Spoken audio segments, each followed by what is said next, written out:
Good morning, good morning. Morning. Good morning, everybody. Morning, Rena. How are you? Good morning, Dave. Good morning, Connie. Good morning, Dave. Lovely to be here. Oh, well, we're Morning. delighted you're here. Welcome. Thank you. Thank you, Dave. So what's the weather like in London, Rena? Are you calling us from London? Yes, it's amazing. It's one of those few days that we get in a year when the British summer feels like a British summer, which means that the sun is shining today and there is no rain. So, hey ho, what can I say? It's a marvelous day today. Thank you so much. How is it for you guys? Well, what's it in Angers, Dave?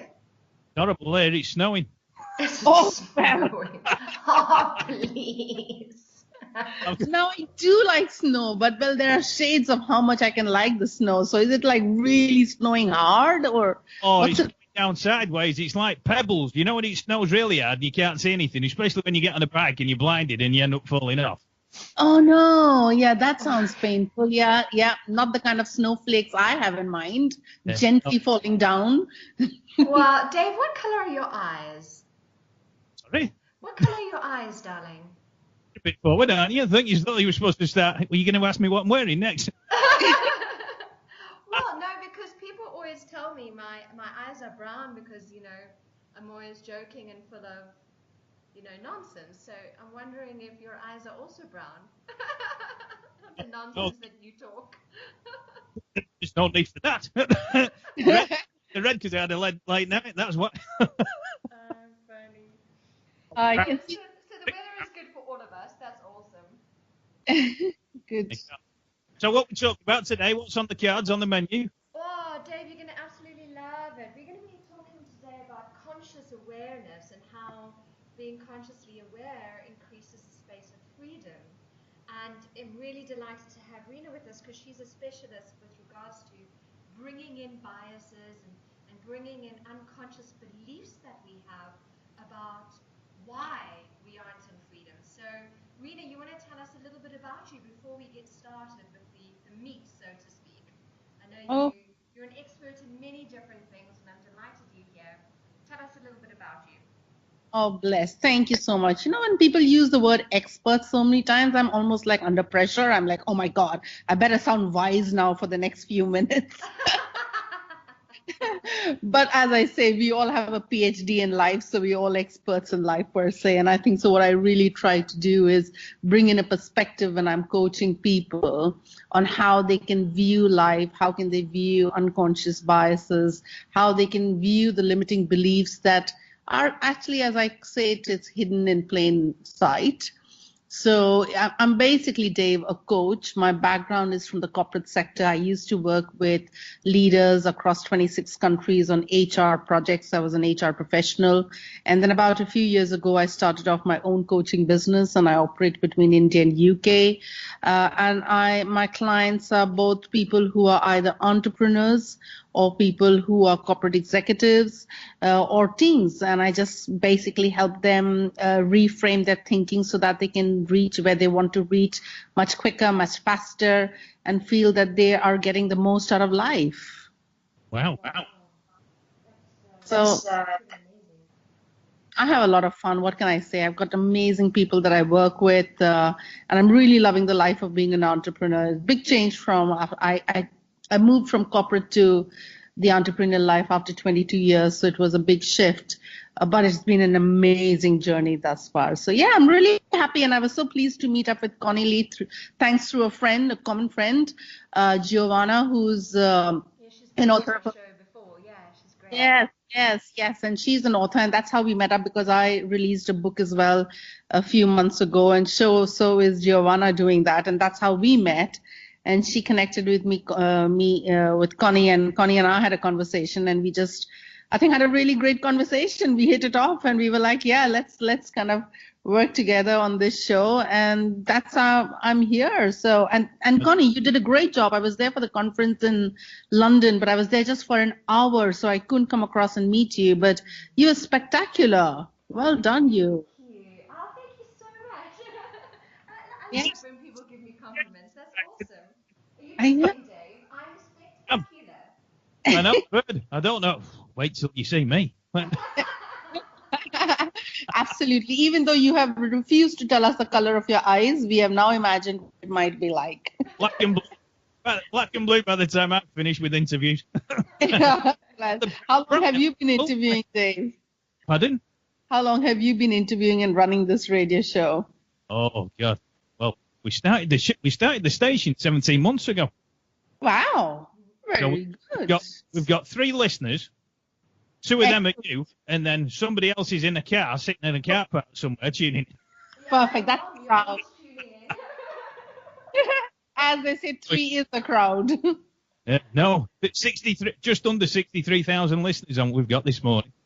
That's very interesting, isn't it? And how do you get to know? Is there a database that taps and tells you how many people are listening in? Yeah, they all write into me and say, "What on earth are you talking about?" And I get 60,000 people saying, "That's how I know." Yeah. They're like, you like the bits when you're not talking, when the music is playing. Oh no, I have a down. I put my feet on the desk and my hands behind my head, and I stuck it in a lemon and a flannel on my head. That's what I. All of my music's playing then. Right.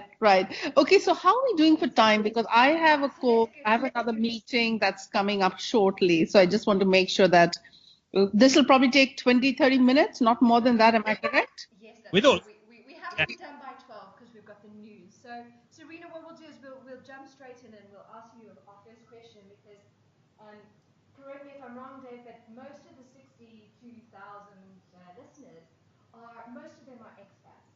And I know Dave is an expat, I'm an expat, you're an expat.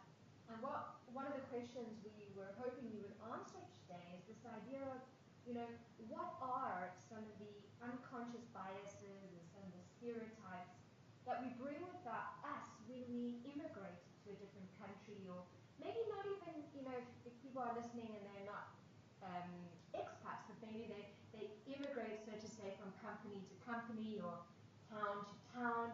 What are some of those unconscious biases and stereotypes that we bring with us? Okay, all right. And I think so I've got that. Are you still going to follow the flow that you had sent across to me, Connie? Because we'll go with the flow a bit, but yeah, we'll just it's pretty informal. Yeah, okay, absolutely. Yeah, so we'll cover some of those elements because there could be many out there, but I'll definitely touch upon the whole concept of unconscious bias, what it means and why it's such a tricky one, and also throw out a couple of examples which should resonate with people. Wonderful. So good. To you. Yeah, what are some of those unconscious biases that we bring with us? Do you want me to respond now? Yeah. Oh, cool. Are we live? Yes. Oh, wow. Awesome. All right. Okay. Well, you're going to go and have a lie down and I'll play some music and we'll come back to you. That is such a great idea. I think so, given that I've had an amazing breakfast as well. All right. Lovely. So unconscious bias. Actually, let me just unpick the word unconscious bias because the first time I heard it, I was like, wow, that sounds like a really deep phrase. And what does it mean? And actually what unconscious bias, or what we often call in our coaching business is implicit bias, is a result of our brains doing some really great work. It's making incredibly quick judgments in a tenth of a second and assessing people in situations without even realizing. And hence, we use the word unconscious. Now, how does it kind of arrive? These are influenced by, our cultural environment, our backgrounds, our personal experiences.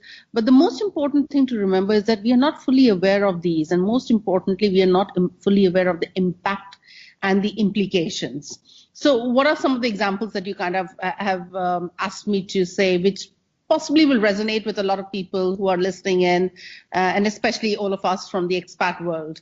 So we've got this whole thing which is called the affinity bias. When we see someone, we feel we have an affinity with, for example, we attended the same college, we come from the same country, the same town, and they remind us of ourselves. And we know and we like the sense of comfort. and therefore what happens is that we start liking them, whereas when people are not from the same kind of a background, same country, same culture, or same company for that matter, or the same sector, we start judging them in a way of saying that they're different because our brain doesn't recognize this newness. So that's something that we call as affinity bias. And that on the same thing, what happens is that what happens is that we consciously or unconsciously, we start surrounding ourselves or we look for people who are similar to us.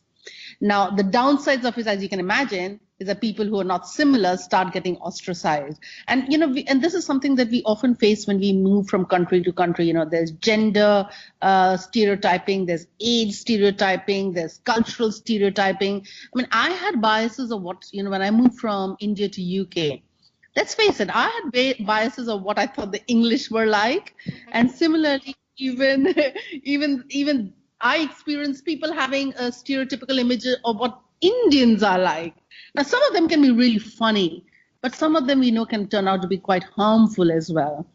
And because it starts operating in an unconscious way, you need to be just that extra cautious that, we're not trying to ostracize somebody. We're not trying to harm somebody. We're not trying to take decisions at work or personally. Often in corporates, I talk about, people in talent decisions, promotion decisions. Who do we like? Who do we promote? Who would we help? Who do we sponsor? Some of these biases start coming in and they can be quite difficult. So those are some of the examples that I probably threw out, which might resonate with you guys. Does that kind of make sense? Yeah, I mean, it does. And as you were talking, I was thinking about, how sometimes these unconscious biases that we have actually are a defensive mechanism, to try and, because we don't want to be alone, what we sometimes do is project those unconscious biases to feel like we fit in and we're not ostracized and we belong to that norm, if that makes sense to you. Do you have any a opinion on how these unconscious biases sometimes become defensive mechanisms? Absolutely, they do. And actually, you pulled on a really interesting thread. They're not just a defense mechanism, they're sometimes a survival mechanism, which is why it is so embedded deeply in us. Because the whole thing is as human beings, we want to survive, and therefore we look for things which are, the familiar patterns, the familiar pathways. That's our default mechanism for us to kind of get comfortable with. And therefore, I think so it becomes important to be aware of it in a conscious way about what these biases might be. I mean, I might have a bias coming to another country and saying, there's a particular way that you talk with people. There are certain words that you use with people. There's a tonality of talking with people. I remember when I came to the UK, and again, this might resonate to some people who might have interacted with the UK for the first time. I thought, oh my God, how many please, thank yous, and sorries do they actually say in a sentence? And I was like, wow, that's like really too much, isn't it? The interesting thing is because in a culture that I grew up in India, you kind of say sorry when you really do something which is terribly wrong. So you just don't throw out a sorry. So I wasn't using that much of sorries and pleases and thank yous. You were just talking with people. But hey, a lot of people turned around in the first couple of months and told me, you're kind of like rude, aren't you? Now, that's a bias that just comes in and suddenly you get painted to be a particular kind of person because people are not used to that kind of a behavior. And of course, you learn and adapt and then you become more conscious about it and then you adapt and you change as well. So that's a small example, but there could be bigger examples in life whereby biases come in, whereby we start ostracizing people or we start getting closer to people. And the sad thing about it is that then we miss out the fun of diversity. Because the beautiful thing about living in a world which is so connected today is that you can work and be with people who are different. And that is the big thing that you miss out on, or the opportunity that you miss out on if you keep getting your unconscious biases in. Wow, that's, in a moment, Reena, thank you. We're going to go to a song. And I'm always interested to hear what song Dave has conjured up for us. But when you were talking, I was thinking about myself in Paris, right? And how sometimes it's so evident because the cultures are, to me, the cultures are quite different. You know, I'm from South Africa, as you know, and I lived in England for 10 years, and now I'm in France. The cultures are so different that I jump into this kind of like defensive, rejective state of the complete differences in the culture. And what you're saying today, which is quite beautiful, is that, and this is what I want to talk about when we come back on the song, is asking better questions. And I think the questions, asking better questions, allows for more freedom of learning from the different cultures without rejecting it. And I'm aware that my rejection of the French culture sometimes is a defense mechanism because it's so different from what I've experienced. And I'm excited to hear about asking questions. But, you know, do you have any thoughts before we go to the break on like why it is that sometimes we just reject it? It's kind of the same as what we were talking about, but, you know, instead of opening, we reject. Yes, and I think so it comes back, that's a really beautiful way that you put in, and I'd love to kind of talk a bit more about some of the things that we can do to be able to address unconscious bias and how we can ask better questions, because it's also a mindset, I think so, when we talk about changing the way that we look at unconscious bias. But primarily the reason why one really rejects anything is because you feel threatened. When a person feels threatened, when a person feels rejected, you tend to hit back, and the best way to do is to be able to then reject something else. So that's the default mechanism. And it goes back to the point that we were making earlier, is that at a very core level, most of the biases come in because it's a question of A, survival, B, because there's a default way that we grew up in, whether it was a cultural environment or it was a thinking pattern, or whether it was an industry that we worked in. If we're shifting industries in our corporate life, there's a default scenario that made us comfortable. The moment you move out, we resist the change, we feel threatened, and hence we start rejecting. That's our default mechanism, which means that we're doing it without even thinking. That's our brain operating. Hence we say, take a pause, get aware about what you're rejecting to, start asking some questions, start doing some things, and those bits we can cover up perhaps after the song. Wow, so that's awesome. So those of you listening, if you're in that space where you're rejecting a certain culture or a certain person, it's normal, and it's, you know, it's natural as a defensive mechanism to protect yourself. That's awesome. Thank you, Rena. What song are we going to listen to, Mr. Halewood? Vera Lynn, White Cliffs of Dover. Okay, awesome. Amazing. Great, thank you. All right, there we go. I think, are we back? Yes, we're back. Did you enjoy that? Did. She's lovely, Vera Lynn. She's quality. That's a good thing you didn't hear what I was saying. Oh my God. Well, was it anything to do with me? And, it always is. As we said, that's something you don't want to really hear. Oh, things that women. Yeah, sorry, Dave. What were you saying, hon? I was going to say the things that women say about me. Half of it I don't want to hear. Yeah, no, I can tell you what all the women have told me about you. One day, you'll. Yeah, we can have a conversation. But anyway, Serena, I'm excited to hear what some of those strategies are. One of the things that we spoke about when we connected was this idea of powerful questions that we can ask ourselves. I would call them sort of quality questions, but you call them powerful questions to kind of reframe our limiting beliefs. You know, tell us a little bit about the strategies that you would advise us to put into place. Awesome. I shall certainly do that, and I'll go a little beyond and kind of address a little thing that goes before asking the question and after asking the question. So, you know, our listeners can really get the whole package solution, and it's really going to be 3 things. So it's going to be quite easy for us to remember as well. So the first thing that I would really talk about, the concept of asking questions, and this is something that I've come up with time and again when I have coached people, is is asking questions or doing anything different in life is not an intellectual exercise. It's very easy to kind of listen to somebody and then say, yeah, I can ask those questions. It's actually a mindset change that needs to take place when you're talking about asking powerful questions. And this mindset that is required to ask powerful questions is that of curiosity. This is really, really important, is to continue to remember the whole concept of curiosity. I mean, we might all remember childlike curiosity, you know, when we were growing up, we were asking questions. But what we did in those days is we asked questions without judgment, without bias. We were literally curious because we wanted to know more. We wanted to know the ins and outs.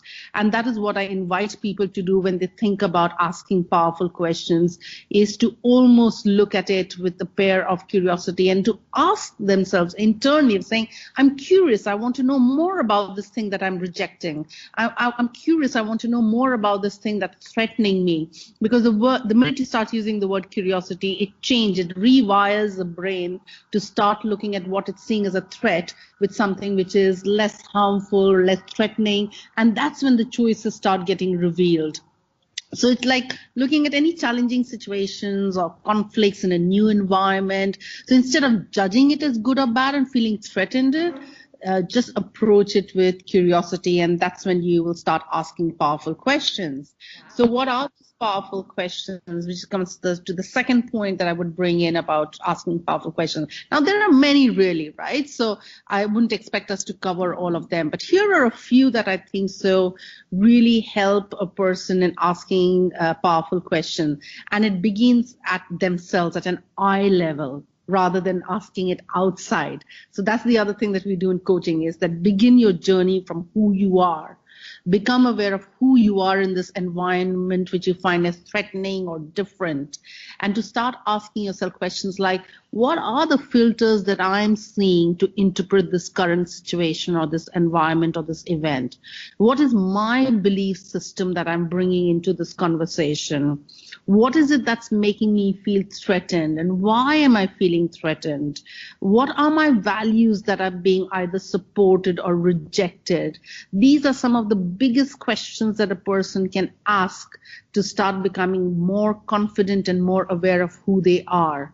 And then to kind of turn the tables and ask that about the people who are the other people in the environment or the circumstances, about saying, what are their filters when they're looking at me? You know, what is their belief system? Where are they coming about? And always remember, you're asking it out of curiosity rather than saying, oh, I don't agree with that belief system.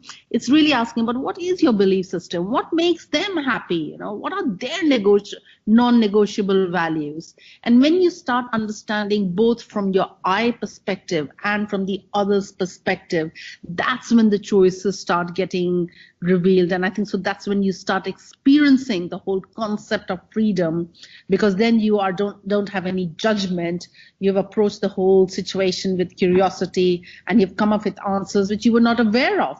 And suddenly you become aware of it in a much more conscious way. And I think so for me, that's all about really experiencing freedom in the moment, in your life at any point of time. So that's what I would really think about asking powerful questions. And as I promised, there was going to be a third part, which is like a carry forward. So it's a package solution for people. Well, we'll have to get you on another time, because we're running out of time now. We've got. All right, fine. And I think so if we were to stick to these 2 points, then certainly that's something that will help people experience Freedom Day. Yeah, definitely. Right, girls. Thank you so much for coming on this morning, Rena. You've been a little star. Yeah, thank you. It's been absolutely amazing. And thank you so much, Dave. As always, lovely to connect.